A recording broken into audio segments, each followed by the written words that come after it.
bum bada bum bada bum bada bum. Bum bum bum bum. Bum bum bum bum bum bum bum. Beat it up. That fucking Cardi B song. What up, y'all? Looking at me over here, mining the XENblocks, turning fiat into cryptocurrency. Yes, sir. That's what we're doing. You know what it is. It's hey,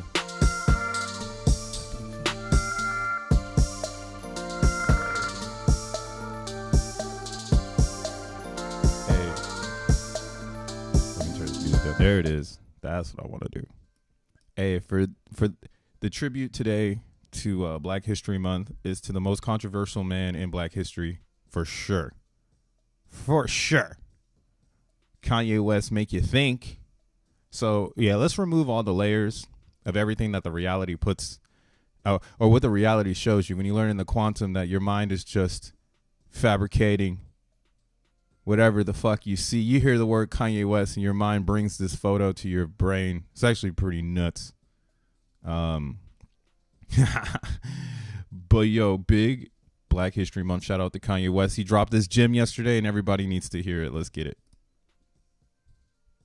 All of us and say working them out amongst yourselves. I'm like, what? All of us and say working them out amongst yourselves. I'm like, what about Adele? What about Drake? What about Weeknd? What about Taylor Swift? What about me? They like, no. Doesn't matter how much any of y'all stream. Y'all got to work that $500 million. A $500 million? A $500 million? That's what streaming companies think of us as the musicians, and all the label owners just hand it over. Right. You understand what I'm saying? Right. We ain't on that, bro. As long as I breathe, I'm here for all of my artists, all of my peers, and all the people. People get in the way. That's what the market does. They get in the way. The diamonds are infinite, but people make a market out of it and try to charge more. They make diamonds our girl's best friend. You see what I'm saying? They make the Twix bigger. They trying to make us fat. You know what I mean? All of us and say they make the Twix bigger. They trying to make us all fat. You know what I mean? What up, y'all? This your boy Crypto Bruh, aka Mo World Peace, the DJ / producer, coming back again with another video about the Zen world and crypto as a whole. Thank you for tuning in. Make sure you hit the like button, the subscribe button if you vibe and if you jamming with what's the vibes. Kanye just spit some real facts. The reason why I want to remove the layers, right? Fuck what you think. This is the reality we live in right now, people. I'm not even preaching anymore. This shit is in your face. You got Kanye West over here complaining about fighting over 500 million because the streaming revenue is got a salary cap. Feeling like crypto. Why does everything got to have a salary cap? What kind of world do we live in where you can only go this high? Yeah, shit don't make no sense, man. And it is kind of funny how it takes an artist like a Kanye West to come and rattle the cage, and now everybody will probably be like, yeah, he ain't lying. You know, we all are fighting over a small pool of $1 billion industry, right? And this, like I said, this quote that just is real, right? This is some real shit that just happened. I mean, it does apply to a lot of different things. You could take music industry out, you could take streaming out, and you could put any industry there and any department of that industry there, and it's all the same. Everything in this reality is everything. It's all quantum. It's just, you're just doing your own thing, focused on your own shit, doing your own bit. And that's why it's different than the next person's path. But at the same fucking time, we're all moving parallel. It's amazing. It's amazing, bro. More confirmations. The research is coming together. It's coming together great.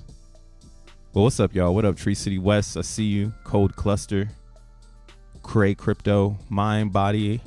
Crypto, Lita, all the generals are here, straight up. still working out. Gonna rewatch later. Hey, that's good. Feel good, man. One thing I'm gonna promote on this channel is get off your ass. I was saying, I feel like we're moving into this reality where people can hear it in your voice that you don't move often, right? Like, it's like if you don't have a library of vocabulary that expresses movement, people will know you're stagnant, because there's a lot of that in this quantum right now. So that's why we fuck with Zen, bro, because Zen doing its thing is sitting very nice and pretty here at 6.036. Haven't really talked about the price lately because I've been waiting to see if it's going to do something. What I did notice, though, that was pretty special, is we are getting this bump here on the monthly. So on the monthly RSI, this has finally showed up, right? We finally have some pulse on the RSI of buy, sells, and trades, of supply and demand. And it's actually started at a very nice area, I would say, because let's go down to the weekly, and we can see in the weeks of Zen, the RSI is still yet to kind of like find a real market. So you're still early to Zen right now. There is zero market. Like, look at this. This is literally the 72 is just showing up on the weekly. So we're not in the future yet. We're still in present time, right? And that goes back to this whole bit that I played by Kanye, where it's like we're all sharing the same salary cap. Everyone in crypto is sharing the same salary cap, and being different, right, is exposing that we're all sharing this. It's not actually joining the race. It's exposing that, yo, maybe Bitcoin is it because it's got all the market cap and it moves the market, right? So it's literally, this is our salary cap as an industry. We're all reaching for this, trying to figure out how to get a share of this market cap, right? And yesterday, Bitcoin actually went to 50 racks. What up, Rolando? Waiting on Dank to show up. He's skating off some. Yeah, I wonder where he's at. He's probably chilling. But yo, look at this, man. I was saying 50K in March, but maybe my 50K March prediction was more of that solid feeling where it's like, yeah, we just need we've been had confirmation, but we know for a fact now by March we marching beyond 50K. So I am very surprised that we got here right now. So I would technically say this could be a euphoric moment for a lot of people in cryptocurrency, which could open up the portal for you to enter at a better rate. So what I'm saying is you'll see here back in the day, we drew the little, oh my God, it's getting hot in here face on the chart because it was dipping. But now the tables have flipped because, again, the Bitcoin is a risk-off asset in investment, but Bitcoin is not an investment tool. It's actually a utility such as a light bulb. Like how you use the light bulb to brighten your motherfucking life is on yourself. It's not on the light bulb industry. They make light bulbs. So Bitcoin is a light bulb. It is not an investment tool. And it is subjective to risk off sell-offs because some people perceive it as a investment tool, as something that is a risk for their portfolio. But again, we have a new world in Bitcoin with Taproot and inscriptions. So there isn't just the investor anymore in Bitcoin. It's getting back to Satoshi's vision, back to why the Nakamoto consensus exists. Back to the white paper, right? So, yeah, it's taking on a whole new role. And right now in front of your eyes, you're witnessing it shake off that risk off, in my opinion, where people are actually becoming maximalists of Bitcoin for a better standard of currency, right? Fiat really isn't where we want to be when it comes to our currency. Like, it will stay there, it will be there, because we live in this reality where it might not ever disappear in our reality. Like, I'm in my 30s, so 50 years from now I'll be in my 90s, right? No, 80s, sorry, slow math. But I'll be in my 80s, and who fucking knows what the fuck is happening for the 20-year-olds when I'm in my 80s? I probably won't care. So knowing I won't care, knowing that they'll be looking at what I'm doing today. And I love that this is just a theory going on right now to progress quantum thought, which is, yo, people are going to look back at this moment and ask, well, what was people doing? Similar to how we did it in 2019 or 16, right? I can look back at myself because I've been in crypto since 2013, but I'm a purchaser of crypto since 2016, right? Heavily, I would say I gave I came to the game and I said I'm never leaving in 2017. That's when I was like, oh, this is something very real. So right over in this particular area. Now, again, Bitcoin, if we look backwards, it tells you, the story of how this is just going to be, who knows how expensive, right? Like it's bigger than all of us, right? It's a form of exchange for cross-border transactions. And there's so many shill points. I don't even need to shill it anymore, right? What we need to be talking about, if you're really in crypto, again, it's this market cap, because we're sharing it. And so as everyone onboards in, they're going to be coming in through the Bitcoins. So we know as long as Bitcoin's growing, there's opportunity to continue to shape and reshape the way crypto is thought about, right? Using the principles that have been set in stone for us, which is Bitcoin. Like these Satoshi principles set in stone, the easiest thing to replicate and create a community, right? If it's like Bitcoin, people will show up. Maybe even a Bitcoiner. Maybe you can get 2 or 3 Bitcoiners putting some Bitcoins in your fucking imaginary dream. I don't know. And again, the title of this video is how to turn fiat into cryptocurrency with no KYC. We're back at the very beginning. But this time it's not 2016. It's not 2017 where the YouTubers telling you to go to Coinbase and buy up some Bitcoins because it's too technically advanced for you to make a Bitcoin. So you don't, and that was back in the day. Back in the day, there was no real KYC, I believe, on Coinbase. You could just make an account with an email. Not the case anymore. You definitely need to show who the fuck you are to work with Coinbase. And again, that's good for regulation. That's good for the new economy, right? The next 50 years, the next, whatever time. I mean, I'm in this time. I'm living right now. So in the next 50 years, it does make some sense for this type of industry to have a who you are know basis. But in today's climate, we're still very close to the birth of what is Bitcoin. So KYC is something that's very important to our industry. People that like that pseudo-anonymous, you don't know who I am. You don't need to know who the fuck I am, right? Like we embrace that. We embrace screen names and funny PFPs. This is crypto. And it comes from that no KYC environment that was embedded in Bitcoin from the beginning, right? You don't need, no one knows who's your wallet, and it's a very naive narrative when you think about it now in quantum, because it's like, bro, what the fuck? Like people really believe that no one would know who they are, but like now I literally have wallets that I just read and then I remember the last 4. I don't know who the fuck is behind this, but if I had to put a AI photo to 6005, now I got an identity of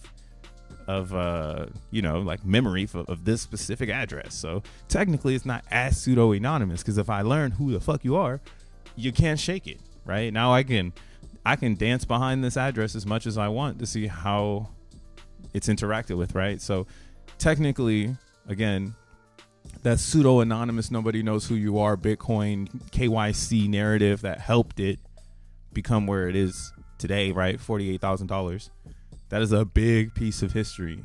And a lot of cryptos don't use that narrative to push their branding because they know they don't have the community or the I would say now being in the X1's coming out soon, and being a Zenian, I would say they never really had the node development operations to do the Bitcoin.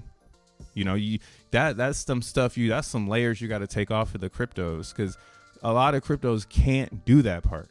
And that's the part where I say, yes, I'm a fucking Zenian, because I believe we have a greater mission when it comes to answering that question of how do you turn fiat into crypto with no KYC, just like the good old days.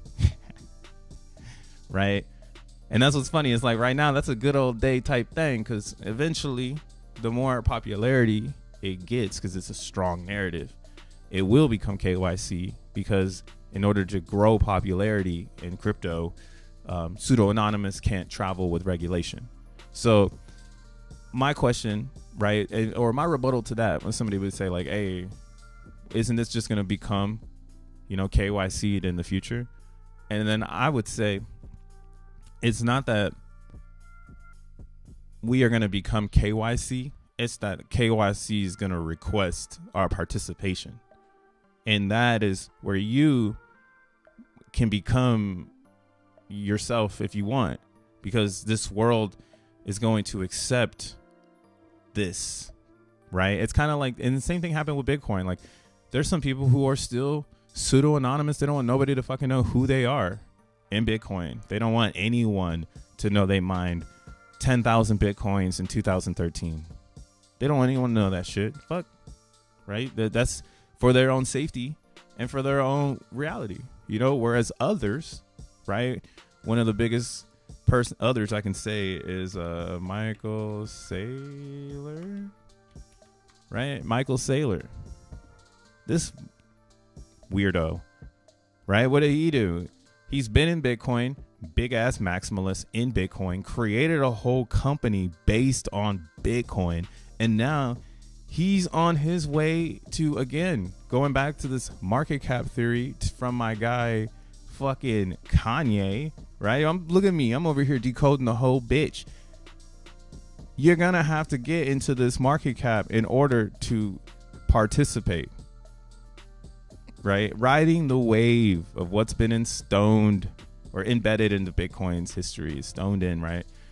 Whatever that is, if you can grab one thing and run parallel with it, now you as a sole entity can come up with this market cap, right? And that's why I'm saying, again, the Bitcoin speculation right now is ridiculous, because this is an easy play. And there's so many narratives that you can jump into, bitmaps being one of them. I would just say anything inscription is going to be intelligent. Now, how far you go into inscriptions on Bitcoin throughout this, next 2 to 3 years, that's on you. If you want to jump and play that game, you can. Again, that's why I like Zen. I feel like Zen is a total ecosystem where I do not have to jump through loops, and it's on its way to running parallel with two of the largest market caps. And that's a bigger conversation for another day. Watch a lot of my videos. You'll see what I talk about it, about how these market caps are a gigantic leap between each other. And my intelligence is telling me that this is the thing in front of your face that you should be paying attention to, not some fucking YouTuber telling you to buy Binance chain coins, because you should be asking them, well, why does Binance only have 49 billion market cap and Ethereum is still at 315 billion? Right? Like, if you're talking money, right? Everybody want to talk about money until we start talking about market caps and how fucking separated they are. Like, if there's one thing I know about reality and connecting it all together, the further you are away from the front, the further the fuck away you are from the front. You know what I'm saying? So I'm trying to figure out why you so far. You feel me? And again, that's why we like Solana, because some of these have been up here for too long. And why are you so far? Why hasn't BNB obtained and captured $100 billion worth of market cap? What the fuck is going on here? That's what I would be asking if I was on this team. Because it's all about the capture, the TLV or the TVL, excuse me. You want to trap that market cap. You want to gather market share from the cap, right? From the salary cap, You want to bleed it into your network, right? Because this is the original. How do I turn fiat into cryptocurrency? It's Bitcoin. Right now, literally, if I'm about to show you a trick,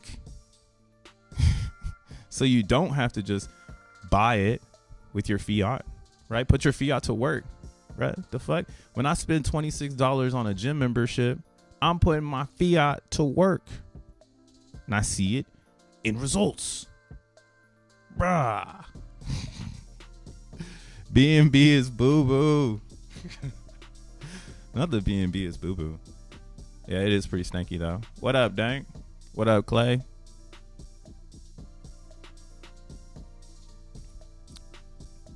The Mexican bricks I was chiefing, and OO was more dank than BNB. Damn. Hey man. Hey, those Mexican bricks though in the early 2000s, like I remember getting those, and it'd have like the ones you would want would be the ones with the like super orange hairs. Like it was Reggie Pack for surely, but like if it had some color to it, boy was that Reggie smackety smacks, man. It's crazy the evolution of marijuana too, bro. Like, dude, cannabis, oh my god. Like that has been put through a fucking time machine in quantum. Man, I saw some blue shit the other day. I was like, blue? Fucking, they growing it blue now? Like either I'm getting really old really fast, or what the fuck is blue weed, you know? I don't know. That's just funny to me. But yeah, that's the throwback. The Mexican brick. Oof. Throwback. B&B's that Mexican brick. If you don't, yeah, I'm not gonna do it on the stream, but yeah, go search. Type in cannabis Mexican brick. You'll probably get to see what we're talking about, and that was the good old days of a $10 eighth. Boy, oh boy, that's funny. That was that Smurf. That Smurf pack OD. That's funny. But yeah, so yeah, going back to how we turn fiat into Mexican bricks. Bitcoin, yeah, it holds that no KYC, and that no KYC, again, in my theory, is why the market cap is so big, and why a lot of other brands can't get to this level of attention, because KYC is important for people to move. A lot of the community, because we're still brand new, will not move if they cannot hide themselves, right? So they've been I think working on this for a while, and again, this is something I've always theorized. I've always had a theory on, where I think of like dirty bandits and like the reality, right, which will be someone with a lot of fiat. So in the early days of Bitcoin, probably the best way to get out of Bitcoin or out of fiat, if you were really like done with it in 2008, I mean, what a great time to be done with fiat in 2008. And by 2010, you've got more Bitcoins than anyone can say. And it's now 13 years later, and you're sitting on $955 billion worth of a market cap. So I don't think that was a bad move. I think that person in 2010 fucking shitted on everyone on planet Earth, bro. They were already in the quantum. So going back to that pseudo anonymous person that saw that like fiat wasn't the wave, and keeping my fiat in a bank where people are going to know who I am, maybe I take a chance on this Bitcoin thing and hold it pseudo anonymous. And again, that was a moment in time where that was the selling point for Coinbase. Like it's 2016, and Coinbase is literally telling people, use your Gmail account. Actually, you can do some research on this. Brian Armstrong, the CEO and founder of Coinbase, is on record for talking about the UI of Coinbase, because before it was going to be called Coinbase, they were going to call it Coin Bank or something like that. It was like Coin Bank or Token Bank, something bank. And then somebody was like, nah, you should call it Coinbase, because bank, like, you don't want to associate it with a bank. But a lot of the attention to detail for Coinbase was users coming online and using that Bitcoin wallet. right? And that's what I was like, the first time I ever bought a Bitcoin was from Coinbase, and then I didn't know how to send it to myself. So I let them have self-custody, right? Because again, I was brought in on this idea that, yo, maybe you can turn fiat into crypto and it's better. That was it. Very simple. And yeah, do I wish I put more fucking fiat into Bitcoin in 2013? Yes. What the hell? I wish it didn't click 3 years later. By then it was too late. I was like, oh, I mean, it really wasn't too late, but the bottom was, or what was the inception of a bottom of a project was done. And I haven't seen that since 2016. I've been honestly looking for that bottom call for the longest time in crypto. I thought it was Ethereum, and that's why I've been an ETH maxi, because I thought ETH could get to $10,000 easy peasy lemon squeezy. But again, the problem with Ethereum that I would say is hindering their market cap is they decided to do their own thing. For a slight moment in time, these two things are very parallel, but you can almost say Ethereum has branched off. It's still running parallel with Bitcoin, but that's just because it's connected to it in moons. As we're gonna talk about the moon parties, but yeah, now that's kind of how I'm perceiving these two things together. Bitcoin and Ethereum, they're connected with the space and time theory. Without space and time, these two things don't have parallel. But because ETH came about because Bitcoin was so innovative, and it made people think of like, oh, well, maybe I want to chance this, you know, maybe I have some fiat, I can buy some Bitcoins if people are making it. I haven't even talked about like the making part, right? That's where you turn fiat into crypto. But yeah, you could just buy it, right? You could just turn fiat into crypto using Coinbase, Cash App in this future, and chance it. So people tried that with ETH. They did a really good job. This came out, it was at 13 cents. It was at $200 at one point. I remember when the first Apple AirPod Pros came out, I made like a meme because they were $250, and at the time Ethereum was $250. And I was like, well, you want to buy one ETH or do you want to buy Apple AirPod Pros? And like, yeah, that meme aged well. I got to repost that on my X account. But yeah, I believe that Ethereum still has something going for it. I'm not doubting it at all. But this is why, again, this market cap separation is so in your face. It's because they left the like cyberpunk full on narrative, and they're doing their own thing, which is fine.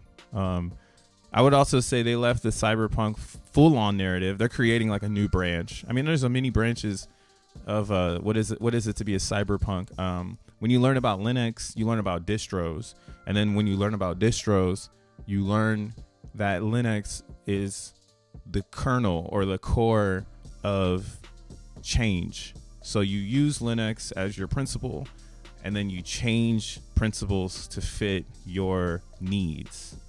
And that's why Linux is a tool, right?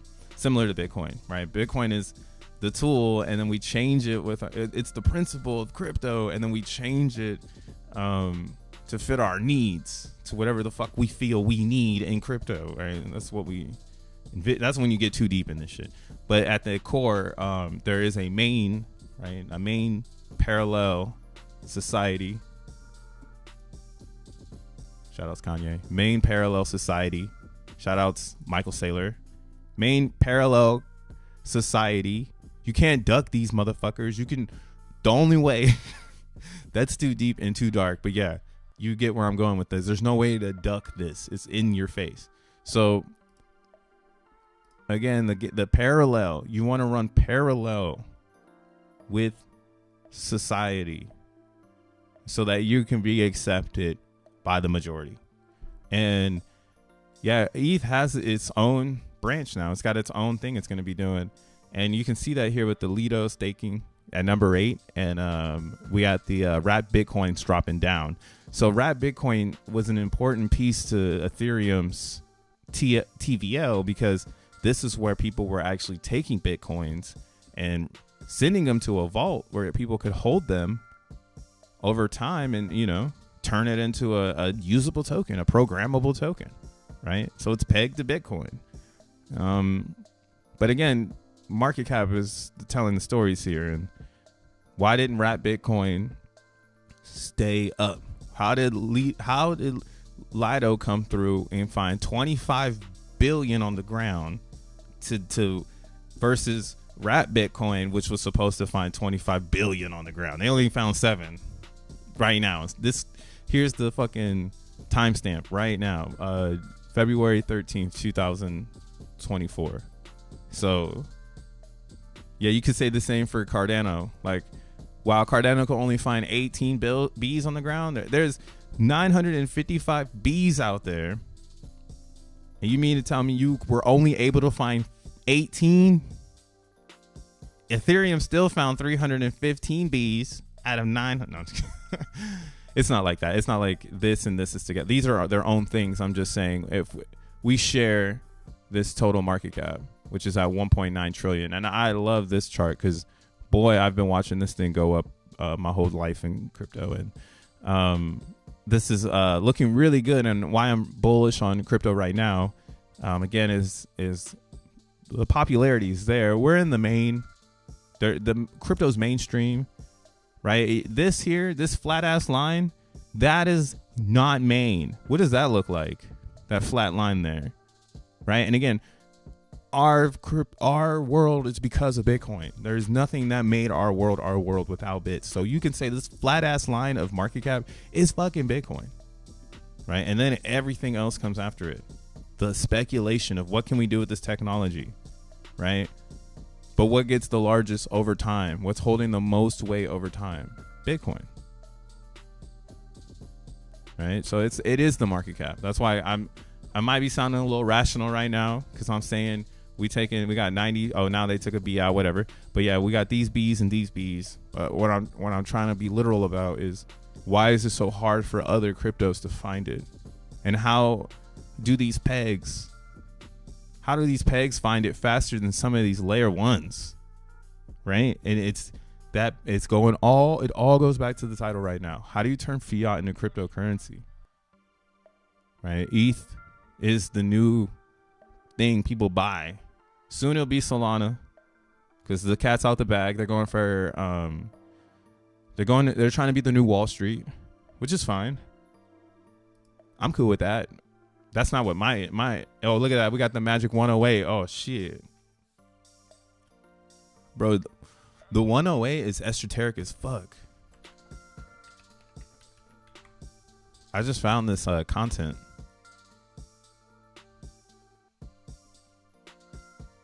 Some crazy ass shit. So 108. Is this it? Oh nah. This ain't it.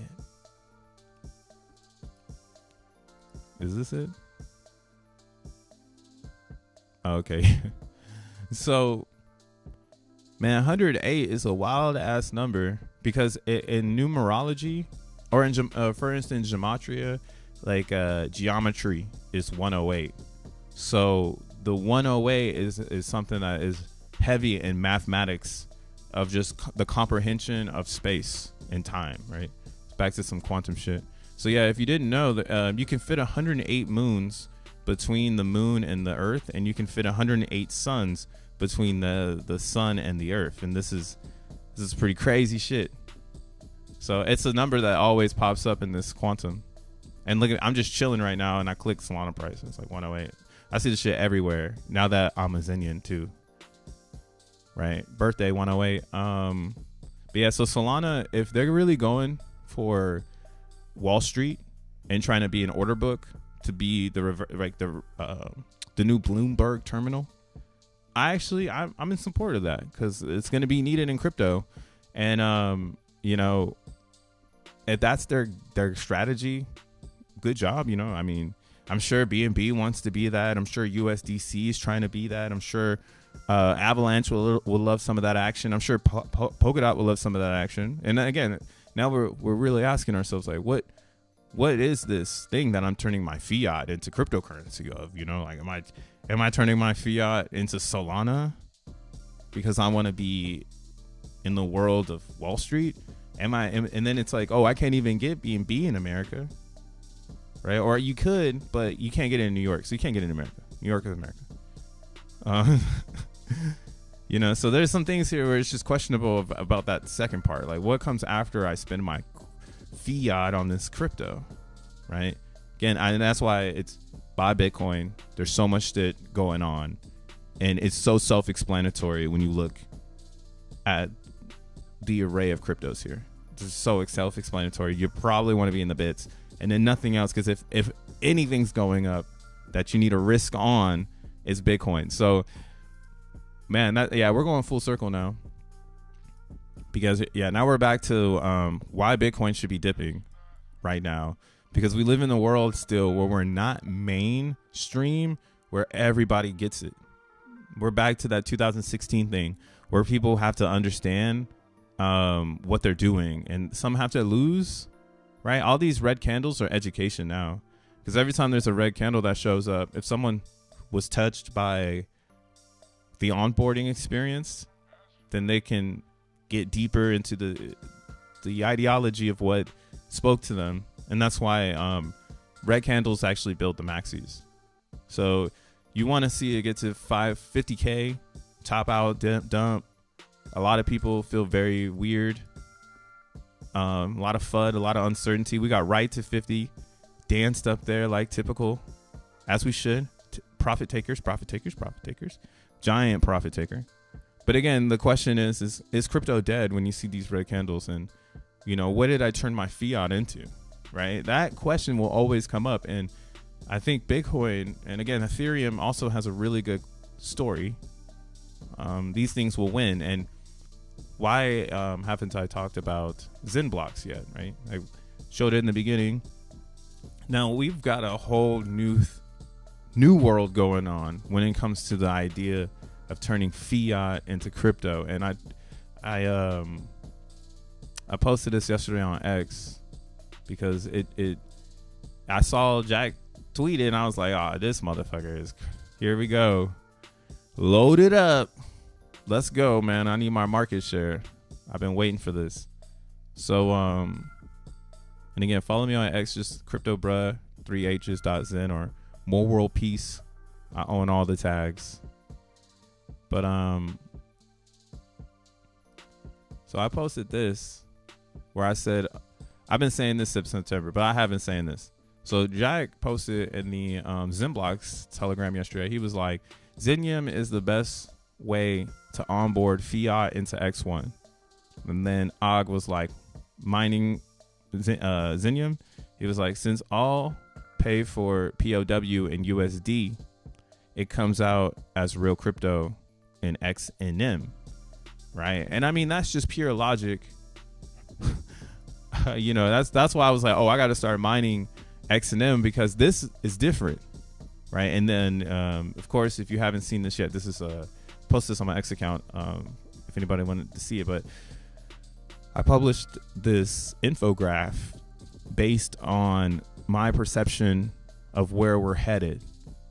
And again, this is important for all of crypto, and why I'm very bullish on the Zen ecosystem in general, because I think we've solved another problem that's in your fucking face, right? And this is like the most in your face 45-minute rollout I've done, so hopefully you can comprehend this. But yes, how you turn fiat into cryptocurrency in the future. This is probably one of the best models that I've ever seen reintroduced post Bitcoin inception, right? Bitcoin inception had just this part, right? And then this part was very hard. It only had this. So again, X1 has other shit I'm not even talking about. I'm just talking about this part here, the compute part. So back in the day, you would go from a bank and you would take your money and you would buy GPUs. You would buy compute. You would buy land, everything tangible in the real world you'd need to do, because we needed to set up the network of what was crypto, right? So Bitcoin is again, it's time traveling from that moment. 2010 Satoshi believers time traveling with this experience of building computers to basically tokenize energy in the form of Bitcoin. And however cheap they got that energy, they were able to offer it onto the market, or they're still holding that energy, which is now worth, again, $48,000. Energy from 2013. How expensive is that time server? I keep using the word timestamp server because it's in the Bitcoin white paper. So, and that's the only reason they were able to make a blockchain, because they can put the time on top of the block, and time is a fraction of the space that we live in. So of course we can use time to our advantage in a formality of technology such as Bitcoin, to track blocks in a chain to reference no double spending. Whoa! Yeah, man, shit's too easy now. And now the evolution of Bitcoin, in my opinion, is trying to keep that integrity of how do I keep something and it stays in the time server. We need integrity of that. We need the integrity of the Bitcoin timestamp server. That's why it's number 3 on the white paper. I posted about it twice already. I'm gonna keep posting about that shit every day because I see so many timestamp server arbitrary data points in the reality. It's insane. But yeah, going back to this. So yeah, if you really think about it and you get more abstract than just your present time, you could just say Bitcoin, because its origin story starts in 2010. I mean, technically, yeah, 2010 is when they were first mined. We'll go off the mine. We'll go off the ledger. Fuck it. I think spiritually, Bitcoin has been here forever. It's just been morphed many different times, and this is the object of light that you can point to. Like, damn, there's a Bitcoin, right? Back in the day, it used to be a computer, maybe an app on the computer. Maybe it was Steve Jobs. You point at Steve Jobs and shit. I don't know. But in today's world, we point at Bitcoin. So you could say this is energy trap from 2008 if you want to be extremely abstract. But from the ledger, which started in 2010, technically this would mean that Bitcoins mined from that era, they hold an energy ROI of 48,000%. You know, like, it's some insane shit. But yeah, proof of work, man, this is the legacy. This is the only way to connect to the reality, because if you don't connect to the reality, then you can't become mainstream, because then again, you're not like on topic. You're off topic as fuck and no one cares. That's why it's taken Bitcoin so long to come into the topic, because the world wasn't ready in 2008. 2015, the world wasn't ready. Now you can feel it. You can start to feel the world is very ready for these cryptos. Like the way that the world, and that's why it's like, maybe we got one more, the world ain't ready, but the world is pretty much on fucking board. Like they don't need any more explanation of this shit. They've heard the Bitcoin white paper rendered in over, what is it, 2,000 cryptos? 12,000. They've heard this white paper rendered 12,000 times. They don't give a fuck anymore. They just care about Bitcoin. Okay, so, and now the things you could do on it, right? That's why inscriptions are popular. But again, this is all going to one place, which is, how do we turn fiat into cryptocurrency with no KYC? And again, the problem was in this compute. People rather pay for that Bitcoin compute, bro. It's apparent. Listen, that computer processing is way better, way cooler than anything out of the 12,000 coins that have come out. I still like that one the most. So we haven't been able to replace that. And I think one of the reasons why is because people like Bitcoin. We've gone so far into the future. And again, now a mining operation is $2 million. So Bitcoin is technically finding its next form of security, right? And that's actually a pillar in the white paper. So the network will be incentivized, that incentivized network, because of people participating, right? Regardless to how long they've participated. Some, again, are on a 13-year journey. They're participating way longer than you. So they got way more shit Tariq can benefit from, right? So that honest chain that's been traveling through this compute, right, through an incentivized network, is now at that point where it costs $2 million. I posted that shit too. I was like, damn, boy, it is really out of reach to start mining Bitcoins. Look at this shit. I can't afford this. Can you? How the fuck? What? I don't even know how to manage that shit. That's a lot of cables. What the fuck? For Bitcoin? Damn. Man, the government funding the hell out of people right now. I can't afford that. I don't even have the right lawyers to get the right grants. Evil laugh. I don't even have the right lawyers. Some American shit right there. In America, when you understand the game, you look at things like this and you literally say, fuck, can I afford the lawyers to even get to this level? God damn. I don't know if I could do it. I don't know. Those lawyers, this is $2 million, and then the lawyers are $2 million. Just to keep the fucking lights on. Shit. That's just hilarious. Yeah, this is how we laughing. Ha ha ha. Very villain like. But yeah, so again, I can't afford to get to that level because that's where the compute is today. Because yeah, again, it's one of the most robust, fucking immutable things on the planet. And yeah, I just wasn't there. I was a fucking teenager. Like, I couldn't do it. So of course I've been searching for that same feeling. And again, with that proof of work aspect being that the security and the immutability is built into the production cost. So naturally over time, as resources become scarcer, as coins become scarcer, that part of the puzzle becomes more expensive, which helps secure the network, right? That's the difficulty. That's the real difficulty in crypto. Can it become expensive?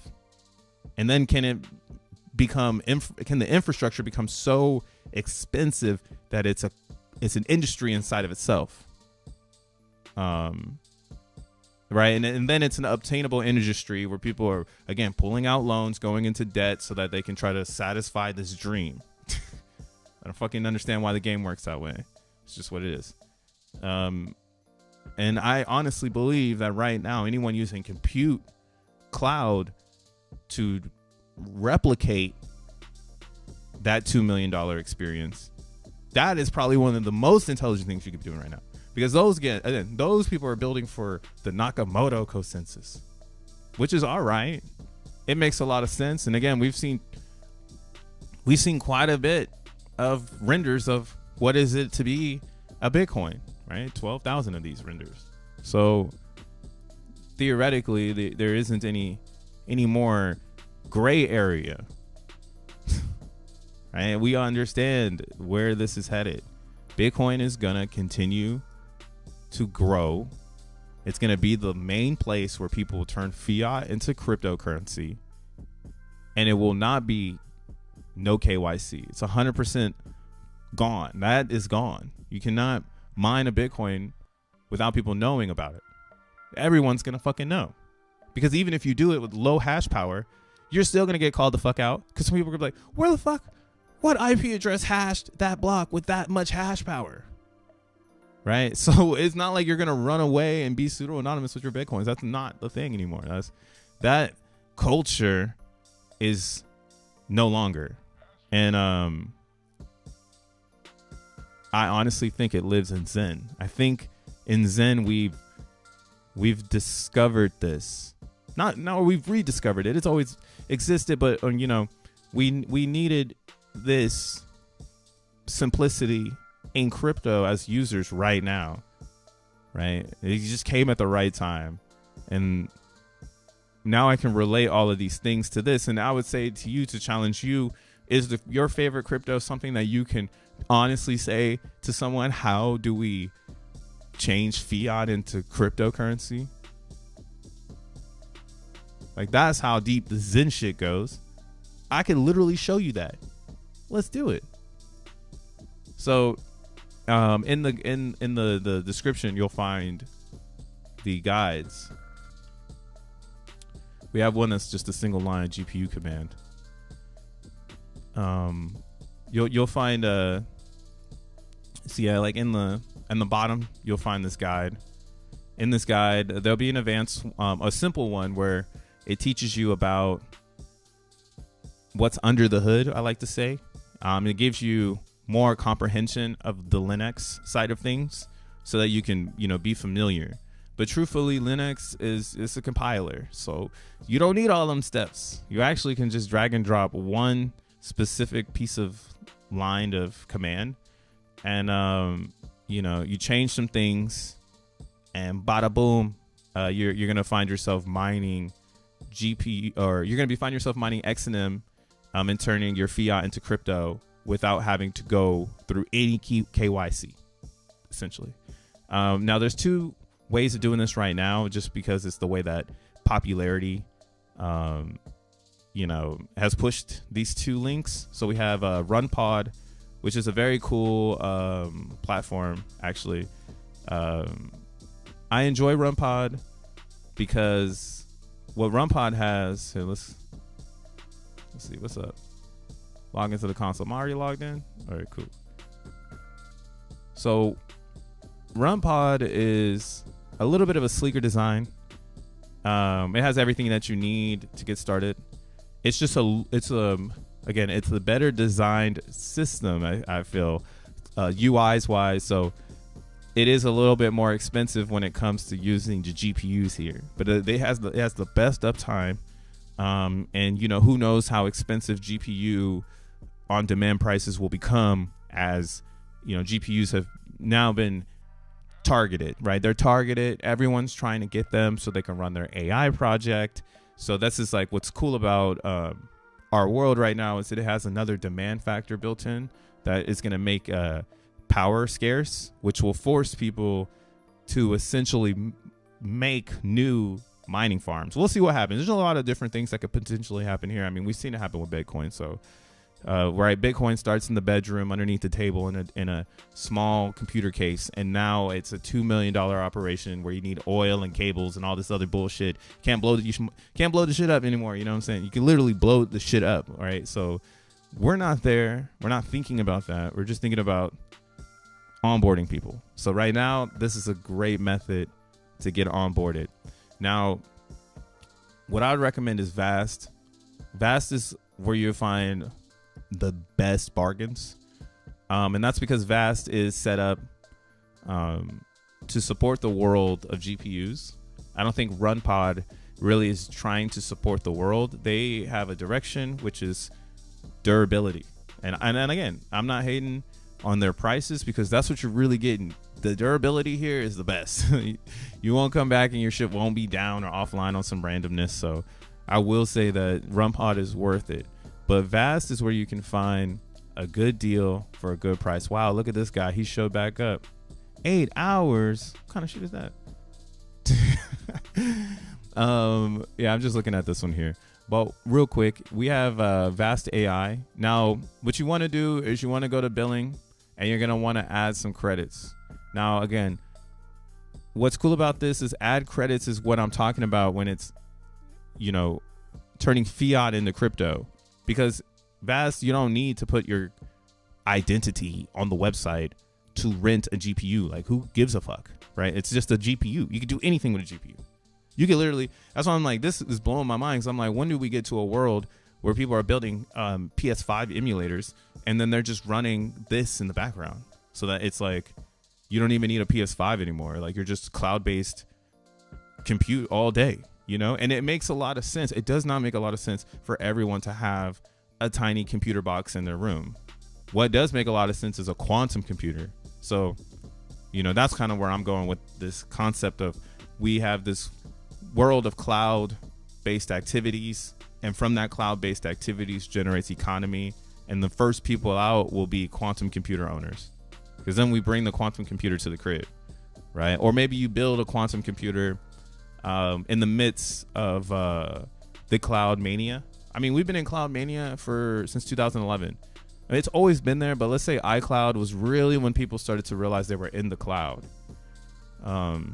Google Cloud now, Google Drive, they've changed some of the way, the terminology to say you're in a cloud, but you're always in a cloud, right? So I do think people will be dominant to this theory that like, I want to do cloud-based experiences because it's less material at my home and it's more centric to a data center, right? Like a data center is taking on all the emissions, right? I'm just clicking a button and I get to shut my computer down. So cloud is really, really amazing for that participation element of the system here. Now, let's go ahead and dive in on how do we turn our credits into XEN, right? Because now you have some credits. So you go to billing, you throw some credits in, you got some fiat, booyah. What do you do next, right? There's a lot of different ways to go about this. I would say, if you want the best, you want to come down over here to the filters, get your GPU resource area, and then locate TFLOPs. Now, TFLOP stands for total floating. What the fuck? Why did I just damn, I hella just blanked on that on you could go look it up. Total floating points. The LOP part just got, LOP, that part just broke me real quick. I don't know why. But TFLOPs are important because this is teraflops, TFLOPs. Yeah, floating points. All right, there we go. This is what's going to help you find blocks fast, basically. You want to have a good amount of VRAM, but good VRAM, right, comes with good TFLOPs. So truthfully, you're looking at the TFLOPs. It's kind of like getting gas, right? Like you could go and get gas at a local gas station, but good gas is going to come at Shell. So you can get regular at Shell, even though you shouldn't. But, if you slip and press regular, you're not going to, cry because you're going to be like, damn, the dirty gas, So that's kind of why I like focusing on TFLOPs. It reminds me of a Shell gas station. No, I'm just kidding. But it is the most important piece of the puzzle to block, to find hashes, because it's the brain. The more TFLOPs you have, the bigger the brain of the GPU instance is, right? So these instances are here. We got 5 RTX 490s. The TFLOPs is 0 or 407. So that's looking really good. And I also like to look at the TFLOPs to make sure I'm getting a good, like a good one, So you'll see here, like this one all of a sudden says it's 412, whereas these ones are clocking at 407, right? So when I look over here, I can see that there's maybe some more technology, like maybe the CPU's a little bit better, maybe it's got more RAM or something like that. That's giving it that extra boost. So I like to see these type of things. So we're gonna go ahead and we're just gonna rent this one here, which is the 5R or 5X RTX again, and that's because of the TFLOPs. And me personally, my TFLOP range is above 300. Around 338. I just, for me, it personally feels like that's the best bang for my buck. I've also been doing the math lately, and I've realized that you can be spending a little bit and actually still be spending more than, you could be spending more even though you're spending a little per coin. So that's kind of happening on this one here, this RTX A4000. I think currently here, let's do the time. So we're at 126 an hour, right? Let's see here, 126 an hour, and then I can times that by 12. By 72. So you'll see here my miner is running. It's gonna have a clock on it that's gonna tell me how long it's been running for. So my miner's been running, my miner's been running for 72 hours. So far I've spent $90 on this instance for the last 72 hours, and it's made 173 blocks, right? and it's got a hash rate of 9,225 hash speed. So, per second, it's giving me this many math problems, right? And that's why I want to intensify hash power sometimes, so I can get more blocks, because it's going to hash faster, and it's going to help me find the blocks quicker, right? Especially in this first year, when blocks are easy to find, they're going to become harder and harder to find as we go further. Well, not blocks. XEN will be harder to find because it's going to be happening. As difficulty rises here, it gets harder to find blocks. So it's almost like you can front run the difficulty right now. Because if we all know that this is, again, the best way to turn fiat into cryptocurrency, then this difficulty naturally should rise as more and more people intellectually understand that this, hey, this might be the best way for me to actually move into a new crypto. You get what I'm saying? So that's really what we're all front running. We're not front running each other on how many blocks we can all get. We're all just trying to get as many as we can, as fast as we can, before this difficulty is way too difficult, right? Before mining is $2 million, right? That's why I was saying that, like, who would have known that you would have been mining in your bedroom, and then somebody later on in the future would say, oh, I'll do that for $2 million, right? So difficulty is what we're racing in cryptocurrency. That is the race, not the fucking brand. Fuck the brand. How difficult is it to get the brand? Is it Louis Vuitton? But yeah, so let me finish this real fast. So $90.72. We're gonna go ahead and divide that by 174 because I got another one just now, or 1,740, because again, we're in the first year of XEN, so I'm getting 10 XEN for every block. So technically, I could just times this by 10, and it's gonna tell me how many blocks I got. Yeah, so look at literally right now, man, this thing is kicking my ass. I'm getting these blocks for 5 cents. 5 cents. I had if you've been or if you're in the XENblocks Telegram, I had a 12 by 3090, and that one I had for 18 days, and it was like this. It was $1.80, but in the span of those 18 days, it made me XEN at a ratio of 4 cents. So right now, I would need to figure this. It's like, now the question is, are you really making more XEN if you're saving money versus if you're spending money?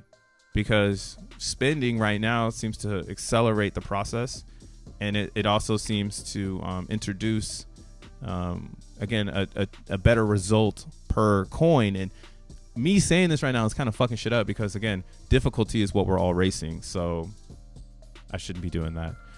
But yeah, we're gonna go ahead and open this up. We're gonna start this with the one-liner.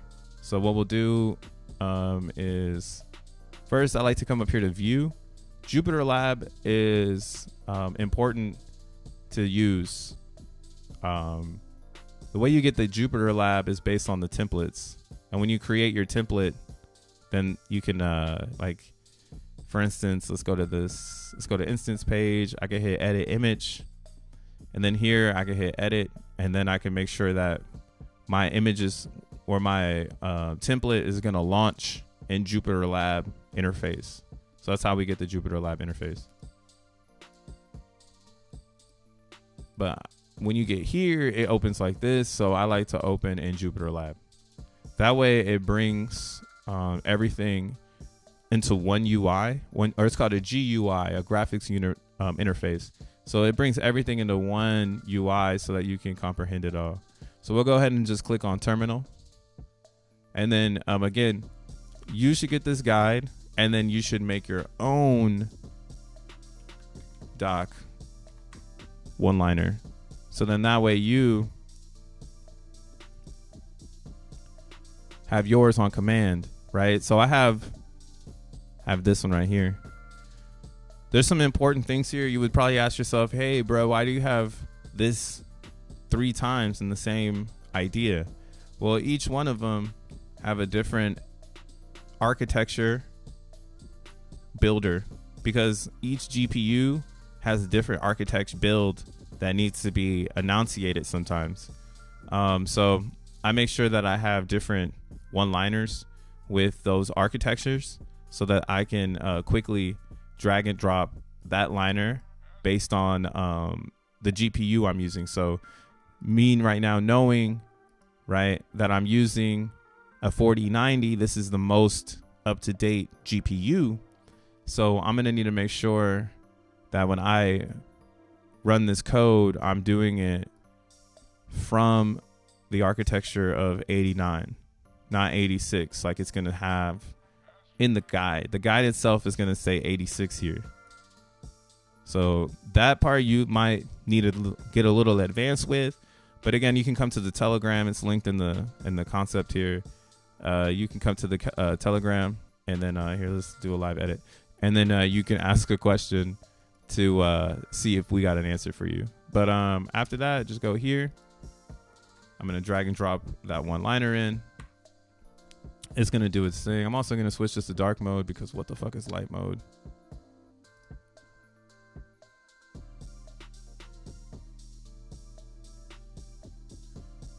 All right, and it's going to run, essentially it's just setting up all the packages in the Linux. And that's why you don't need to know what Linux is, but what you're doing is you're just teaching yourself what this stuff means. And I think, again, if you have a solid foundation of what you're comprehending, you're more likely to make, to break the rules of the principles, right? It goes back to what I was just saying in the beginning, where everything is just bringing the principles of Bitcoin and then breaking them. Right, and the way that they get there is because they understand Bitcoin. So if you want to understand Linux, then yeah, maybe learn what apt update -y means, right? But you don't need to know what all that shit means because it's just program. It's not like you go on your phone and try to learn what the apps do in the background.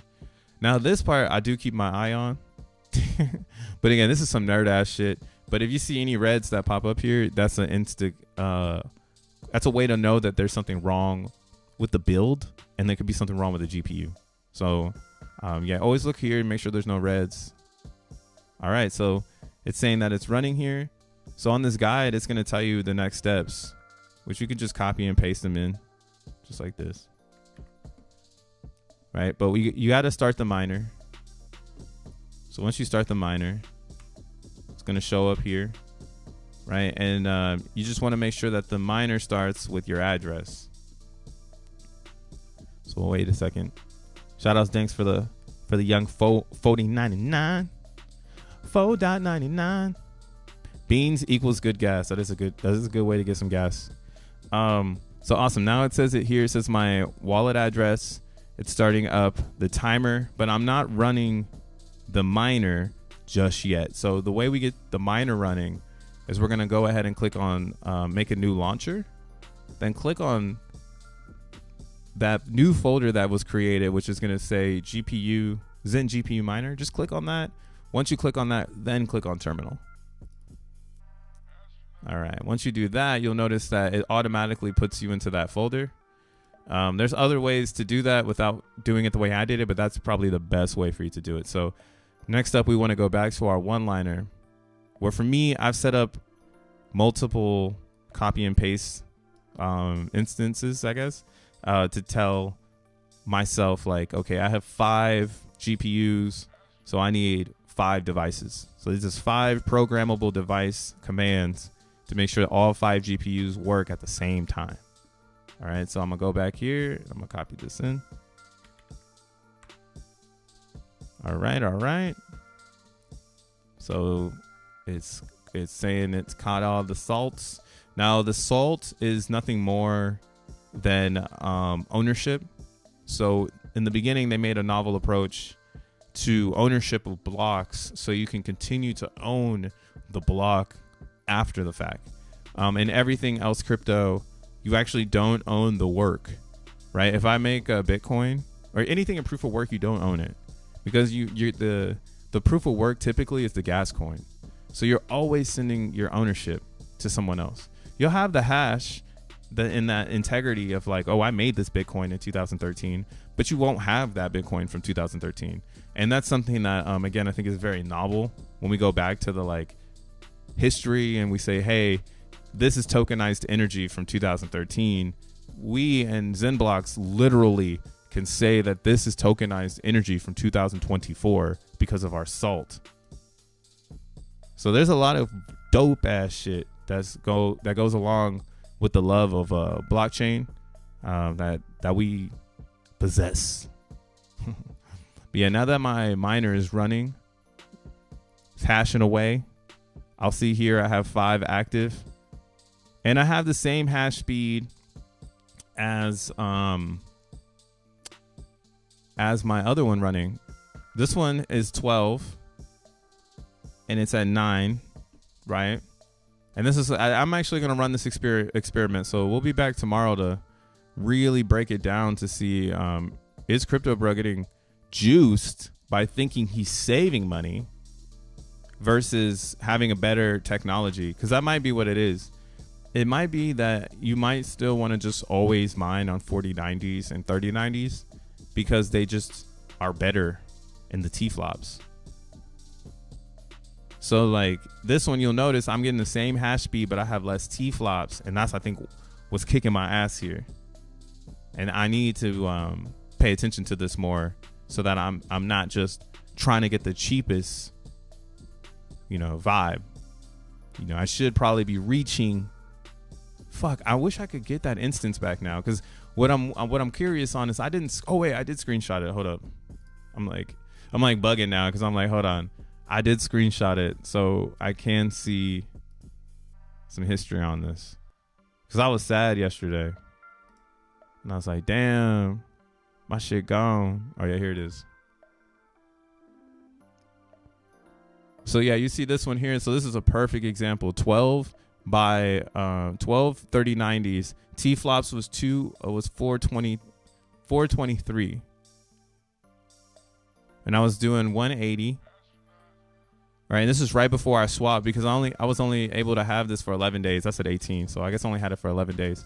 And yeah, in that 11 days, I was spending 4 cents a token on XEN. And right now, I'm 2 days in on this,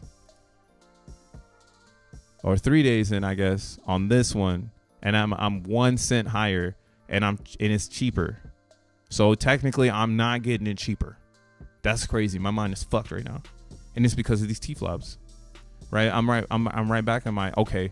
All right. So yeah, that's the Crypto Bro strategy. We're keeping it above a 400, because if it's not if you're not doing it above 400 or whatever, everyone's getting a cheaper rate than you. So they're spending more and they're getting the coins cheaper. If you're focused on that, me, I want the most XEN so I can stake that motherfucker. But I guess since we playing the game, there's some strategy. Don't look at the ticket price, because now I got this one for 25 days. So I'm cool with that. It actually makes me want to get rid of this one. Fuck it. I don't even want to spend the money on it, because it's gonna waste my fiat. So yeah, that was fun. That was a good reality check there. Push it good. Get the links up. I'm trying to get my links up. I need my links. Hey, use my referral code. Okay, so yeah, now that's pretty much the breakdown on that, and how you set up your farm, right? And there's a lot of different pieces to the puzzle here to make it the best. But yeah, the T-flops is going to be the go-to. I'm not doing anything under 400 again, especially at $2. Basically, yeah, that's basically the gym right now. The floor is going to be built right here. So here's this guy again. It showed up again. You see this dude? This person gets it. I don't know. Maybe GPU people will start to play the game, and they'll realize that they have a certain amount of T-flops that's desirable, and they can do these type of things where you list it for 8 hours, and then it goes back to the pool, and someone else is like, fuck yeah, and then they jump in, because this is what you want to get the cheapest vibe. It's not based on per hour. It's about the technology versus the difficulty. And as difficulty rises, these T-flops will only need to get bigger and bigger and bigger and bigger and bigger and bigger and bigger in order for you to continue to hodl a position, and or if you're brand new, to get a position, right? And again, that's, I guess, what you're really battling. Yeah, hopefully other people are talking about this. I don't know if they are. But yeah, you're just fighting difficulty. That's the fight. You fight difficulty. And this is probably the best way, again, turn your fiat into crypto and fight difficulty with difficulty. Which is, hey, I got some dollars. Some people ain't got this shit. That's just difficult to get right now. So definitely take your dollars, put it into an even more difficult environment, and we'll see where this all goes. But what is this thing I'm looking at? Oh, this is DB Zen. But whoa, let's go Zen.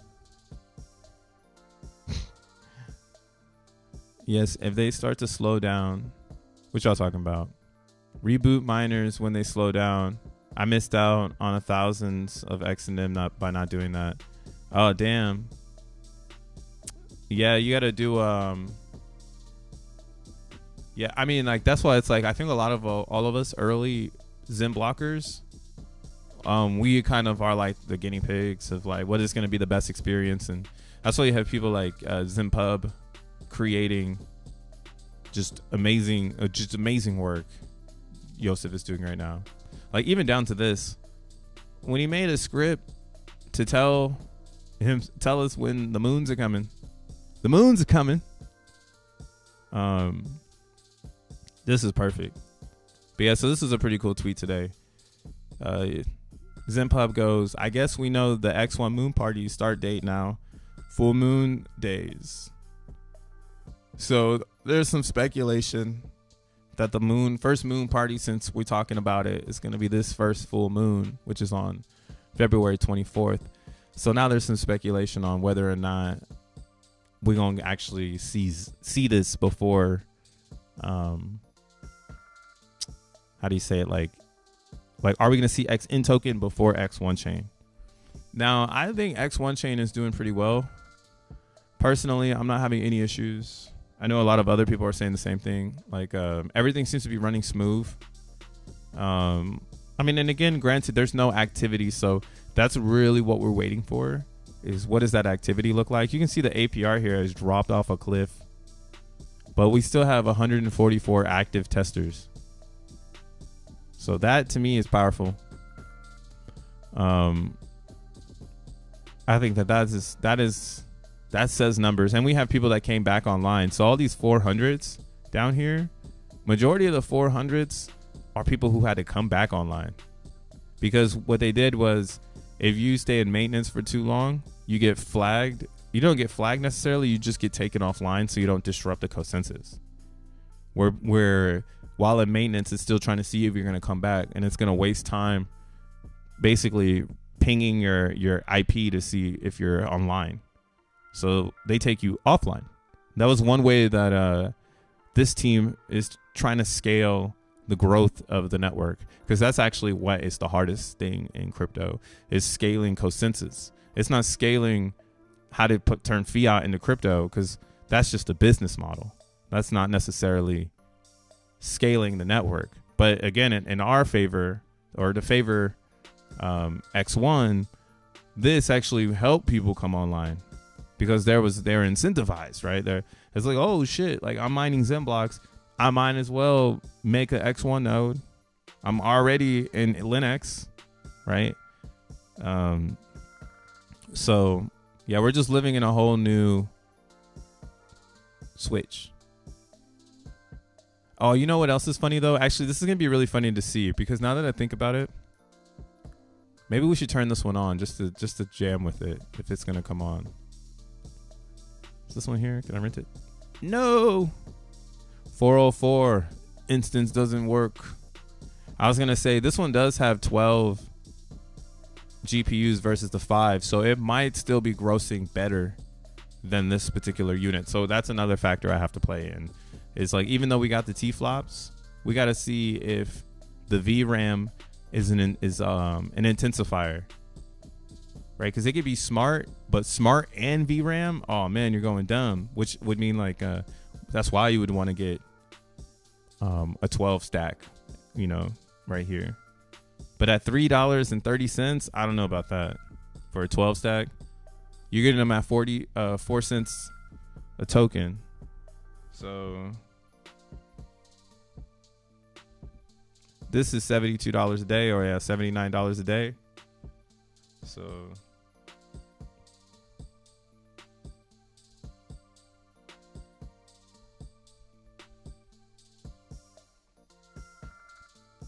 like 316. What the fuck am I saying?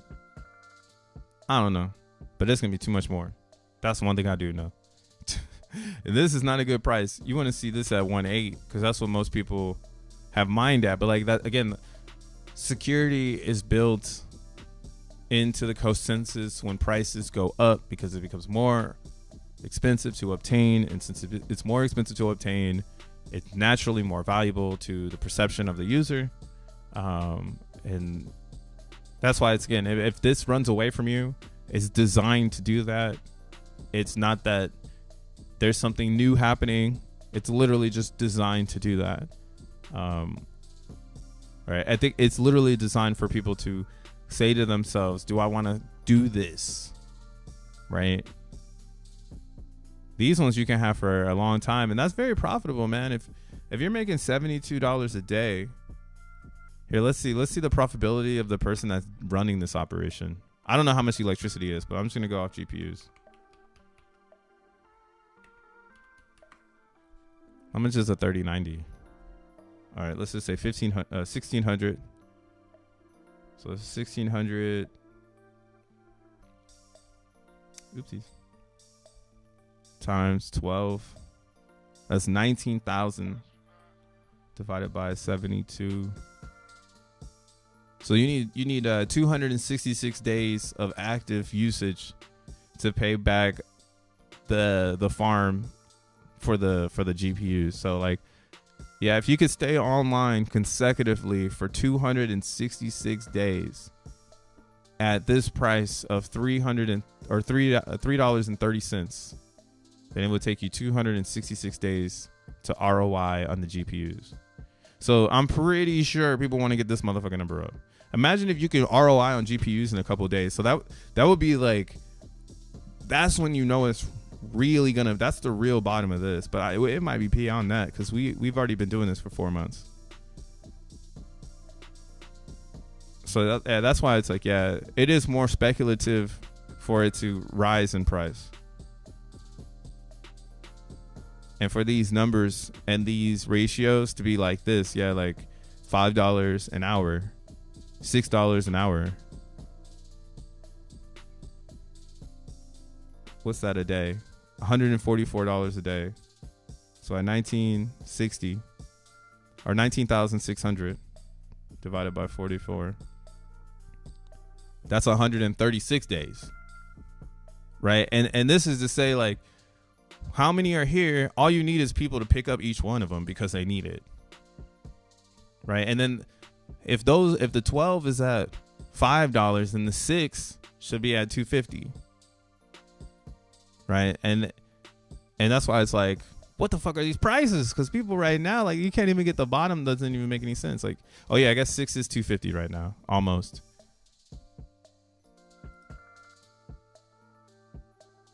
Oh, okay, yeah. So yeah, if 6 is $2.50, then I'm getting a good price because I got 5 for $180. So yeah, it's there's gonna be someone who stumbles along and finds all this stuff, and they're gonna just go crazy with the mathematics on how quantumly they can obtain an advantage on this. Because yeah, doing just the mental math right now, it just is like passion. Everybody's just throwing money right now. It's actually hard as F to be efficient because you're relying on this market that doesn't even know how expensive it is yet. Like it could easily go to $10, and then now again it pushes the prices of the GPUs. Right? It's like, can you even get 12 of these? If I went to Walmart right now, And I mean, I guess you got your electricity and stuff. So there's a lot of things that play a factor. But like if I lived in the boondies, like if I lived in the middle of nowhere and I can get a bunch of solar panel power, why the fuck not? And then that's a question too I've been asking myself and my lady. I'm like, when does inception set in? And I say, man, fuck living in the city. I could take this money I have now and I go move into the boondies and start a whole operation because power's cheaper, and then tokenize that power in the form of XEN, and then just let other people buy it because they're gonna want to be on X1 chain, right? And we're going full circle on the thing I talked about in the beginning of the how do you make a $2 million mining operation? You've ROI on the GPUs. That's how you do it. You ROI on the GPUs. Hey, how many of these can I buy? Hey, Walmart, how many of these can you get? Oh, 2. So we only got 2 left. So that's what I'm saying, bro. You can't even do it, man. Fuck, you gonna get 12 of these. You need somebody that's like, hey, I got crates in the harbor. I got crates in the harbor. How do you reboot your miner? If you need to reboot, this icon here. Right in the middle of these, you press this one and it reboots it. And the reboot, it works. Sometimes it doesn't though. So I wouldn't stay on it as if it's going to change your instance. If the instance dies, it could be an array of different issues. So I don't really rely too much on the reboot if it doesn't work once. No validators in California. No, I think there's validators in California. When you zoom in on this, it tells you like the United States, but I forget where you can see that it's like all over the states. But right now it's just like colliding everybody together. Yeah, that's actually a good amount. What the fuck is this number? Arbitrary ass number. It's crazy seeing Africa. Like every blockchain looks like this. It's like everybody in Africa is like afraid to say they're in Africa, bro. What the fuck? You know, we still in the past when people are afraid to say they live in Africa. Like every blockchain I check, like right now I go to Internet Computer and it looks exactly the same. When I was looking at their Block Explorer, I was cracking up. I was like, hey, you look like ours. Like everybody's using a VPN in Africa.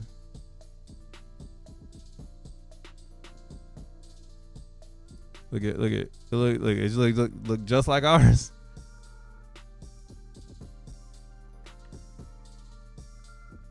You see what I mean?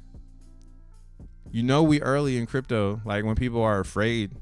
But you would almost say, is Zen crypto already more popular than IPC? Because we have people in South America that aren't afraid to show where they are, right? And I'm saying this with like with a grain of salt, because again, we're all just hobbyists. So it's not that we're not afraid to show where we live or where we are located on the planet. It's more about just like creating this network of transparency and not having to say that the creators or the users are pseudo-anonymous, right? That's part of being mainstream. And again, we do have that pseudo-anonymous feeling because we know that that's where we all come from, that Bitcoin, that no KYC. And again, how much better does it get than this XEN token that you can still grab right now with fiat? I mean, like I said, one day it's probably gonna be like Bitcoin, $2 million operation. Yeah, you can get a Bitcoin operation going if you got $2 million of fiat, 40 BTCs. So yeah, obtain. You cannot get it if you're just on the Joe Schmo level, but XENblocks is offering all of that right now. No show, literally just tech, and that's it, right? And again, this is all you're racing. So the validators are there. What's up, Tad? What if the issue is that everyone is running too? What if the issue is that everyone's running too smooth? That's actually, I guess, a good and bad issue in our camp, because everybody's running too smooth. That's funny. can we trust Cali? Can we trust the grid, Cali grid? LOL. That's funny to think about too. Where you put your miner farm, if you want to start doing that part where you seize land and tokenize production on top of physical, that's something you would be thinking about. Like, what city do I want to be in where the grid could go down? You know, who knows? Maybe we make our own little cyber island. No, I'm just kidding. That's some super hopium. West Side. I'm in Cali, but my miner's in NY. You buy coastal. You can ROI on Titan X miners in 200 days. Actually, you know what's funny is what's up, more crypto? I was saying yesterday, there's a reason now to get into Titan so I can take some of that ETH and lock it in the X1 staking liquidity pool. But I don't know how much ETH I'm gonna get from it. You know what I'm saying? We want to ROI, but we want it to be free bands after that. You know what I'm saying? That's what's funny about this GPU idea, where it's like, yo, if you really, wow, they sell GPUs on StockX? The fuck? This is a first for me. I didn't even know they're StockX sold technology. Ah, damn, they must be moving. See, StockX used the streetwear community to boast their economy, and now they're moving into technology. That's hilarious. Pivot. They pivoted hard as a motherfucker. Wow, you can buy all kinds of technology here. That's pretty nuts. This might be a good capitulation market, maybe. That's how I think of these buy, sell, and trade sites like Grailed or like StockX. These are like the capitulation market. But like eBay, motherfuckers will have the same price forever. So that's not a capitulation market. Facebook is a good capitulation market, where people are just like, I gotta get the fuck rid of this shit. You know, I just bought some sick ass CDJs based on some capitulation. Big ups to the guy who couldn't stand it anymore. But yeah, if you can find a good price on these physical miners, they're gonna print for you for a while, because it's just about maintaining them.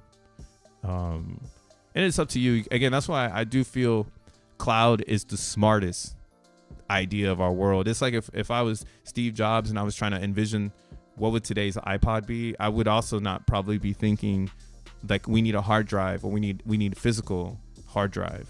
I would also be thinking like iCloud and Spotify and how do you obtain market share of this cloud, which they've done a good job, but I don't think they've done a good job owning the cloud. And again, I have my own aspirations, so you can see kind of what I'm registering right now.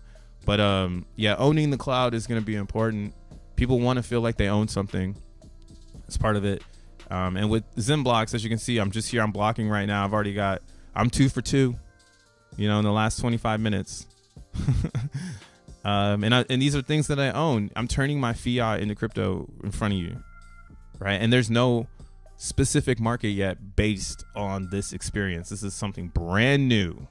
Ain't nobody done this before. I gotta stress that shit out like that. Like, ain't nobody done this before. But yeah, we doing it now. Bruh, is it common for cryptos to track offline miners the way X1 does? Do you know any other project that does that? Most of them don't. Most projects don't track the nodes because they don't have plans to have nodes be part of the conversation. Most blockchains want you to just think it works. Like, for instance, look at this. I like ICP right now because I don't like it, but what they're showing me is how gullible people are to this experience of the idea of ownership in the cloud, right? The whole ICP branding is 400 gigabytes of smart contract cloud shit. And again, I don't think that that's smart. Again, that's like duct taping a hard drive to the back of your phone so you can say I got more storage. Like, and now you got to walk around with a fucking duct taped fucking piece of hardware to your fucking device. Like, the device wasn't designed that way. So why are we, you know? And that's kind of how I see this whole consensus thing in crypto. Like, people add extra shit to it to try to make it look fancy, right? And it might do something epic. So what we see here is they have their total node machines online, their total node machines in a subnet, right? their boundary nodes. I don't really know what that one is. Node providers, and then subnets. They got 37 subnets. So these are their node providers. You get to see how many node machines they have. I guess the ones that have 0 are just oneies. Oh, yeah, 1 locations. Yeah, they said they got, these are their node providers. And this is actually something that's pretty funny. I'll be talking about in general, that like we won't have an X1, and why. Again, I think X1 chain is running in parallel with the same evolution of Bitcoin, like the inception evolution of Bitcoin, right? They say the world was made with a big bang, right? That's learning the Bitcoin story, like how we got to the Bitcoin story, like the big bang of this. I feel like you need to run in parallel with that, or it's gonna sound like the world was ruled by dinosaurs. And it's like, how, nigga? Like, how? So this is funny to see when you start seeing LLCs on the node providers. It's like, oh, like there's a literal bank here. Like, what the fuck is this? Like, what? A bank? What? You know? So everybody else's node providers are gas. They're not there to let you know that someone's fucking not pulling their weight. In our setup, it is really going to be, I think, a very social game, right? I think we're bringing social media to validators. You know, I think it's going to be a cool thing to be a validator on X1 chain, and it's going to be cool to tell people you are. I think on these other places, they don't have that feeling. They're never going to get it, because they're not even thinking about it. They're thinking about how the fuck can we get somebody on here that has ventures at the end of their node to make people think they're being protected by some venture capitalist vultures, you know? That's how I'm thinking. So again, I think ICP is a good thing to study, but it's just gas. Some good gasoline, like how they got that little loading, man. That's some good gasoline right there. That's that 93.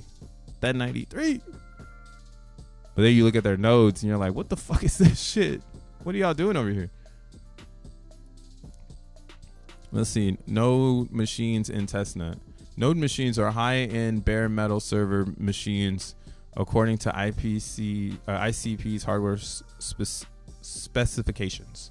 Node machines run the replica software and other software components required to participate in internet computer blockchain.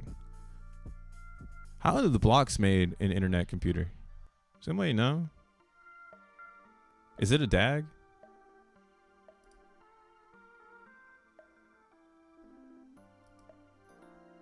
Damn, I wish it was easy to see that part.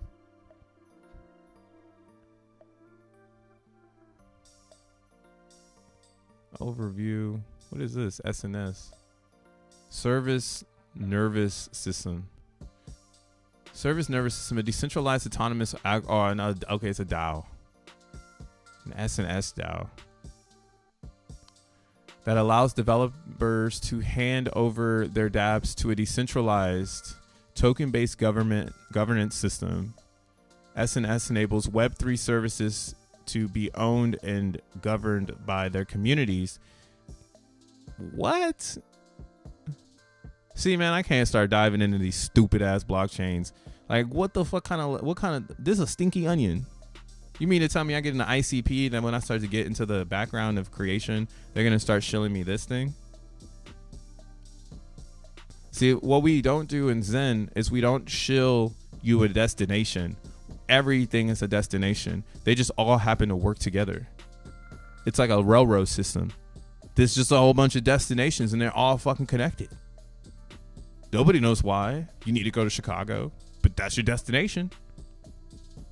Thank God there's a rail there. You get me? So I don't like this. I don't like this DAO thing.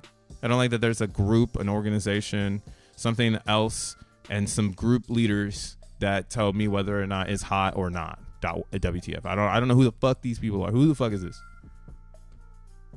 See, I could go on and on. Maybe I should just start a whole segment of just shitting on blockchains. What the fuck is this? I should almost scratch my glasses, bro. What the fuck? It's $1,200. What is this?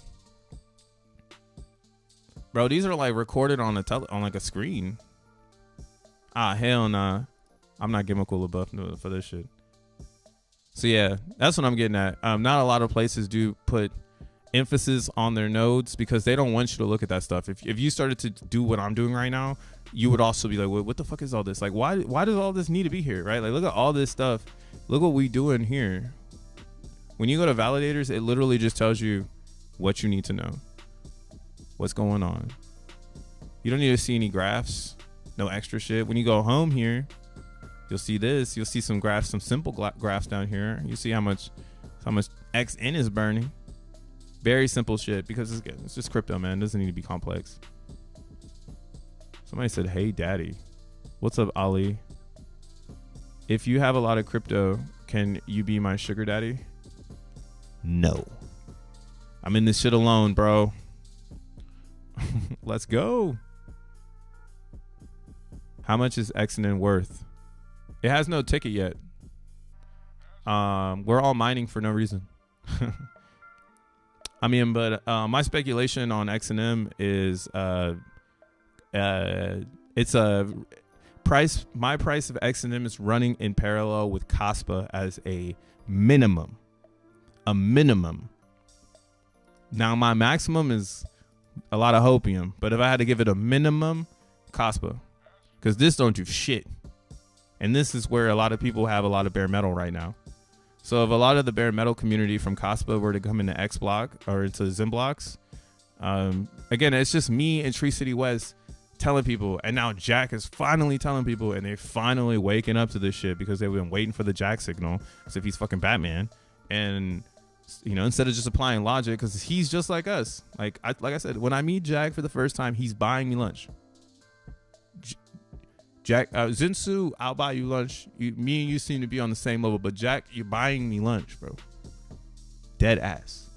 And yeah, that's how I'm treating Jack Levin. So if I had to be like, okay, what can be side by side or run parallel with the Jack Levin coin, it would be KOSPA, because again, they have a DAG proof of work. So they're saying they made a proof of work system that has the DAG. And of course, the reason why the DAG is important is because it's parallel blockchains. And this is a fact. There is no other way to scale. We need to be running 7, 8, 9 quantum fucking blockchains at one time, all honest. That's essentially what's happening here. A bunch of honest chains, and they all come back together to talk to each other to say, yeah, my shit matches your shit. Hey, what's up, number 5? I'm number 8, and my ledger matches your ledger. And then someone down here is the same thing. What up, 26? You match number 9, and 9's like, yeah, I match 13. Blah blah blah. Right? That's the fucking blockchain. So knowing that that's gonna be a thing, KOSPA is doo-doo. It's doo-doo. So yeah, I think bare minimum 13 cents, and that's why again I'm using I'm trying to mine these for half this price. So I guess if you're getting them for under 6 cents, which right now most again are getting around 4 to 5 cents depending on how much how long you're willing to mine, you know, how much time and work effort you're gonna put in. The average worker is making it around 4 cents right now. So yeah, that would instantly, if you sell your XEN, that would give you a 2x right now, or a 1x, almost a 2x if this was at 16 cents for all your money that you've put in. And granted, most people too have probably been mining since back here, but I would say the most popularity came in right here. So this day, yeah, once this new year kicked off, all of a sudden we took off to a whole new level. So technically anybody who's mining before January, that would be the front runner, right? And then anyone who was mining, I mean, most CPU miners have been mined out. Where like if you got in the top 100 here, you have stopped mining, you're probably not in the top 100 anymore. So again, the world is spinning, and I think, like, again, once more people start to see what's cooking, because it's very quiet right now, they're gonna jump ship from a lot of these bullshit ass projects like Caspa. Caspa sucks. It's a DAG. It's running in parallel with nothing. This is the most stupid thing about when people bring up what their blockchain does. It's like, Caspa's a DAG, but what the fuck? What data is being pushed on Caspa that is necessary for all of the ledgers to be running in parallel? What is happening on Caspa? Whose life is being saved there? What portal are they opening on Caspa that I don't know about that everybody needs to run in parallel? Fuck it. Let's look at their block explorer. I'm talking too much shit and never looked at it.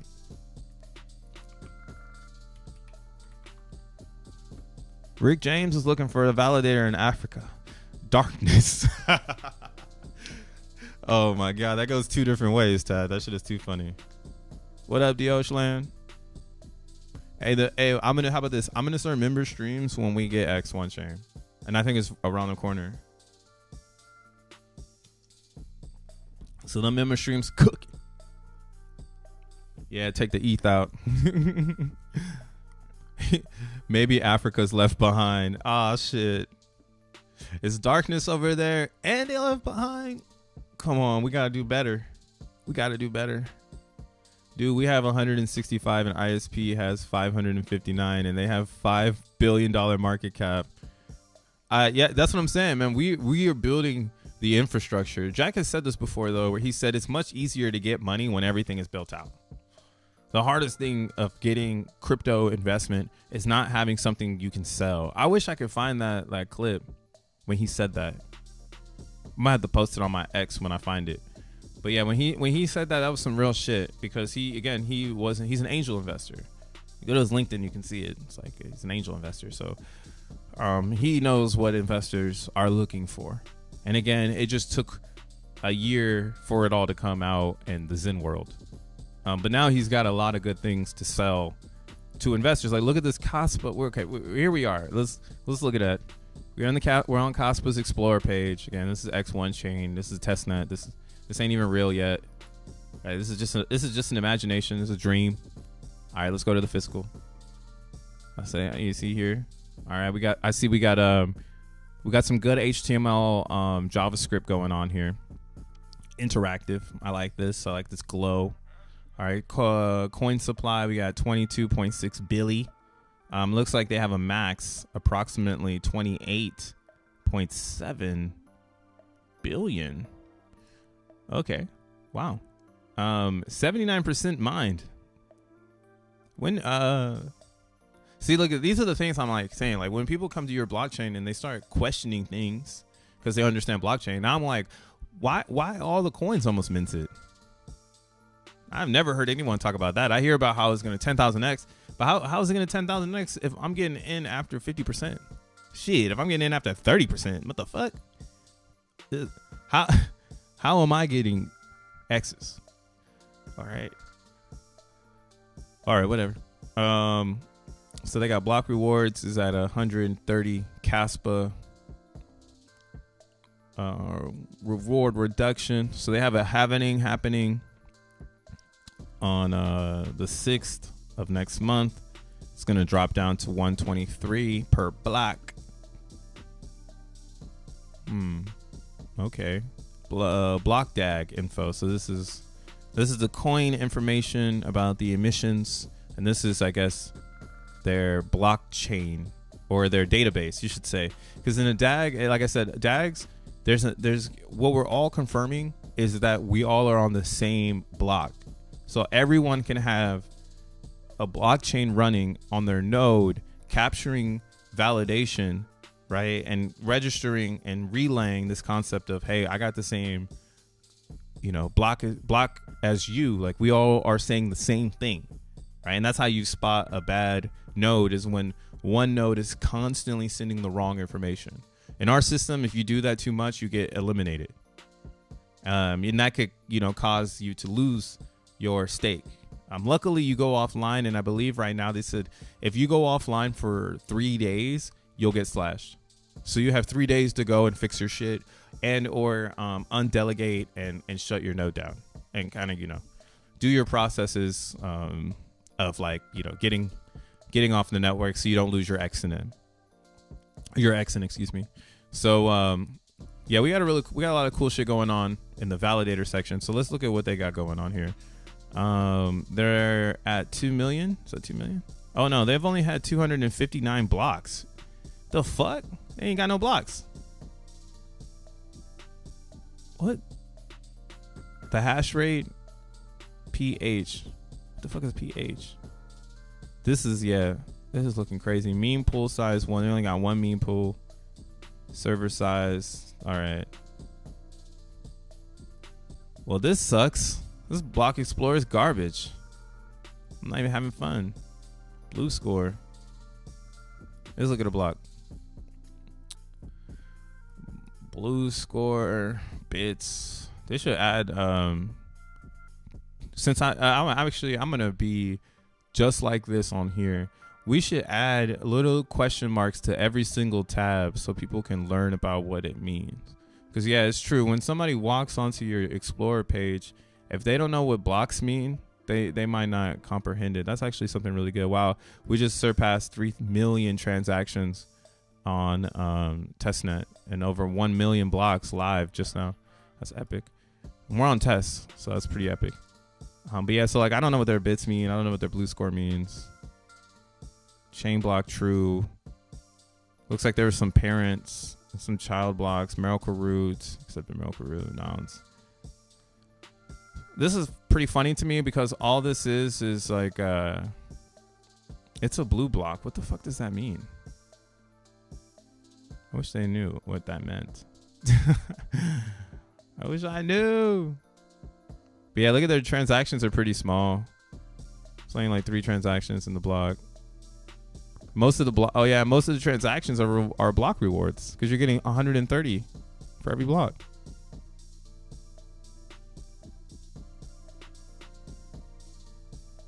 Bro, Caspa sucks. They're also inflating this.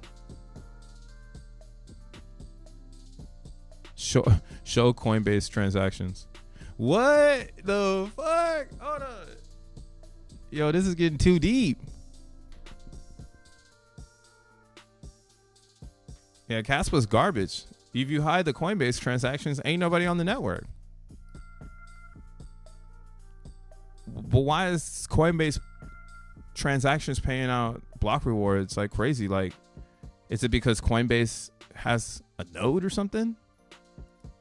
I am so confused, bro.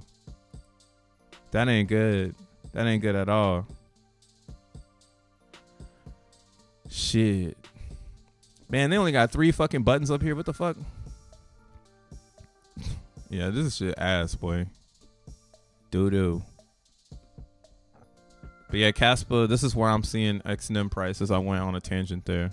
What the fuck is this, man? The fuck is this? If you're mining this right now and you know about XEN, what? Why is it still on? You must be making a good profit or something. All right, we've been running this for 45 minutes. We 4 for 2 now. It's lit. DAOs are trash. DAOs are trash. I think ICP's proof of delegated stake. Oh, okay. I mean, yeah, that would make sense why they would want a DAO. See, that's again why Zen is perfect for that question of like, well, how do we answer DAOs? Like, oh, just make a Zen coin.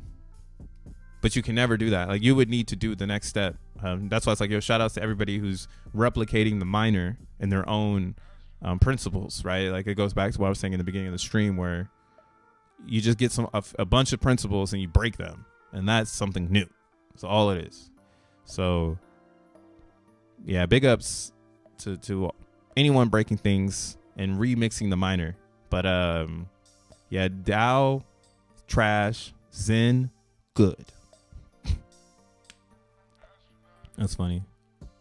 That cult is your family now. Wake me up when DAOs start DAOs start actually making it. Yeah, DAOs I don't think are ever gonna come off the ground, man. That one's a hard one because that's not immutability. It's also not what they're talking about right now. The community is agreeing that you're kind of stoops if you're not following that pattern of integrity. And that's just a fight that will always be challenged. It's like you're trying to defy physics, right? Like you're like, I'm gonna open a portal up right now, but all the physicists in the reality are like, bro, it's impossible to open up a portal. But you're like, I'm gonna do it. You know, I got the book of principles. Watch me break it in front of you live. You know, we're all waiting for that. Actually, everyone's actually gonna be hyped if you can do it, and that's why we know you can't. You know, so damn, this thing is hashing hard right now. This is cooking. Yeah, that's why I don't think DAOs are the ones, bro. There'll probably be a lot of DAOs though on X1 chain. A DAO's a good way to have ownership, but I would say if you do it the Zen way, you're gonna have less speculation because it has no owner. Yeah, that's what it is. Influencers bring in exit value. LOL, stop talking shit and find out. My bad, Tekken. I know that you're a vibe, bro. You fucks with the mining, man. So you know what it is. Does Caspa have nodes? See, let me see this part, the development. I can't find their nodes. Yeah, that's just development.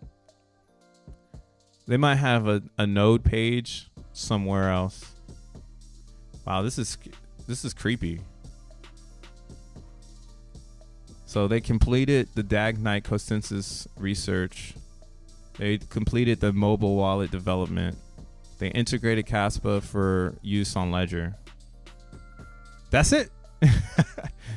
They're testing out Rust language coding. Oh my god. How long have people probably been holding on to this particular piece of opium? Because when you think about it, it's like coding isn't hard, because if you're in code, you code. Comprehension of structure seems to be where code is hard. When you have to predict random, that's quantum, and that's why again crypto is moving us into the quantum realm, because code does need Go language. I like that I've learned about Go, because Go gives you the ability to put in like integer or values from the compiler.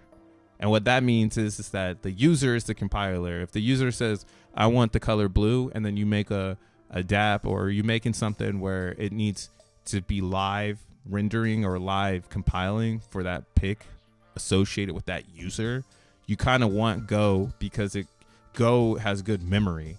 And Golang allows the contract or the compiler or the code to store more memory than other languages. And that's why Google created it, so that they could have a C compiler with good memory. That's all that shit is. So the more and more research I do on this idea that somebody's gonna hold up production based on fucking code is stupid. Mediocre. And damn, that's crazy. That's crazy they ain't tested this. Why are they testing it? Just release it. It's nothing special.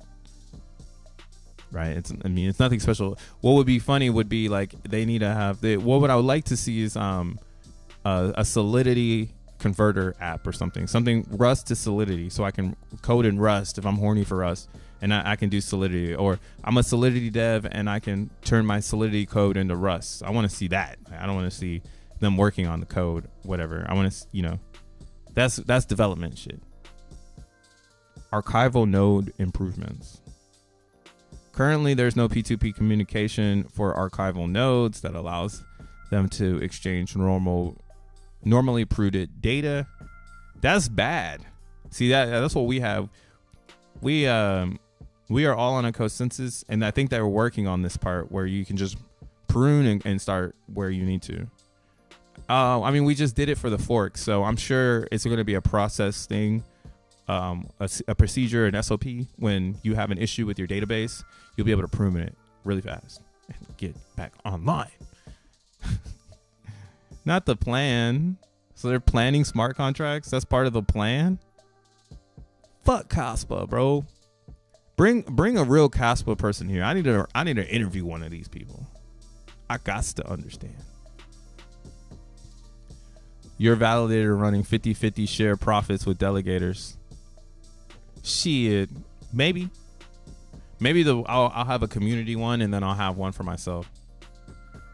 That's kind of how I've been thinking, because most people will have two. Most people will have multiple validators. Again, it's a social game, so the more validators you have, the more network you take advantage of, the better chances you can become Michael Saylor. And there is no second best to X1 chain. Gotta have the integrity. Wow, Dow on POW now. Yo, you rapping, bro. Oh, PH is for petahash, which is 1,000 terahashes. 1 petahash is 1 quadrillion hashes per second. See, that's another funny thing too. This whole hash thing be blowing my mind, because I'm like, why do you need more hash power? Why don't you just raise difficulty with bodies instead of hash? Because hashes go nowhere. That's an infinite loop. Like we could do math for infinite time and we can get an answer for infinite. But the human being born and dying, that shit is what is part of the time server. So I like that. I mean, it sounds very morbid, but it's like, yeah, I like X1 is for the people, by the people, with the people, you know. Our hashes and our difficulty will be rising because of popularity, not because people are just bringing more power to the network to make it harder for people to get in. Like that's crypto 1.0 for sure. No reason to be in the PHs unless you banging shit out, unless that shit is fucked. Like you got so much data going back and forth. You need, like, people are literally like, we need that many hashes. LOL. I try to tell a buddy about Zen. He's hopping on the Caspa bandwagon, which I think is a pretty bad move. People mining Caspa right now are just exit liquidity. Yeah, and they're bringing the coins into existence. So, you know, you're really just exit liquidity. The coin, all you're doing is bringing the coins into existence. If you want to do something like that, just run the DBZen play. Here's a fun thing, and I'm gonna get the fuck out of here. I was looking at this account on DBZen because this person is playing a really good game. So what they did was, here, we're going to go through their ledger, aka their wallet. So they claim their rewards. They've been playing this game for a minute now, right? They're doing the burn, right? Burn batch, you know, and then they're doing the claim, execute, sell of DXN, buy back Zen, right? And this user has been running this. And this is actually what I was thinking about. I was like, wow, they're doing numbers because they're burning a lot of Zen on the behalf of DXN. Because now that DXN has hope, right? There's hope at the end of the tunnel for DXN. So technically, the lobby is all speculation, and you could just rotate that DBZen using, of course, the access list. You could just rotate it and sell it, buy back Zen, burn it, and just keep doing that until it's not profitable again. And again, I think anytime that DXN is above 75 cents, I would say is the lobby's profitable.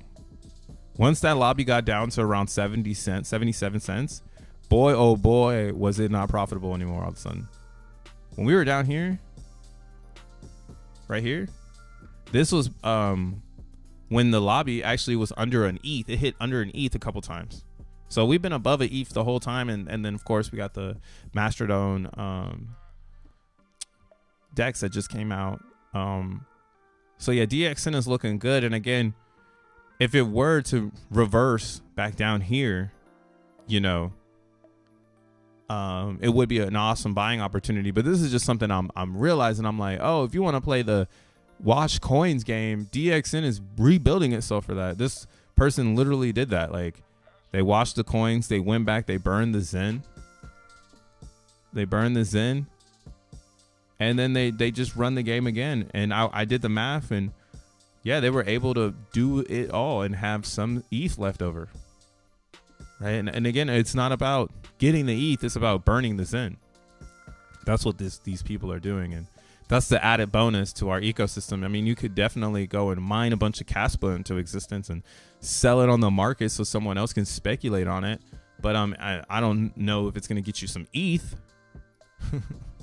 right? Like, I mean, in our ecosystem, there's so much opportunity to get native and get X1 at the same damn time. I mean, shout outs to your friend though, bro. Hopefully they tap in.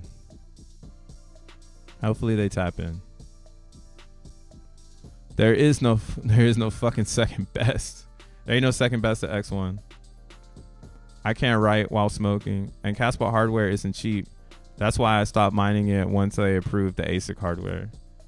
Yeah. Oh, so it's ASIC driven now. That's probably why it's so high in hash. But see, that's again goes back to my dilemma with the people who would say we should hash hard. I would say you should be hashing with people, because bringing ASICs online is a deploy marketing scheme. And if you deploy that too fast, it's like having sex with a beautiful woman and then nutting in 30 seconds. And I'm like, oh my God, I did it. Fuck, you know. For any of the little ones out there, that's bad. You don't want to do that. She's hot. Better not be a 1 minute man. Shit. You don't know if that shit gonna come back. Hey, unless that's your wife or your girl. That's why you gotta snag a good one. There's some what would you tell your 18-year-old self? I mean, well, my 18-year-old self found a good one anyway, so we good, you know what I'm saying? But the destructive 17-year-old me, you're gonna find yours. All the rest of them, they weren't your Zen. All right, I've been talking too fucking much, man. That's how you know it. That delayed gratification. But yeah, man, make sure you keep doing the education. Keep getting that education in. I'm gonna have some new content coming soon though. I've been working on, which is basically my intro into Zen. I think it needs my own spin on it.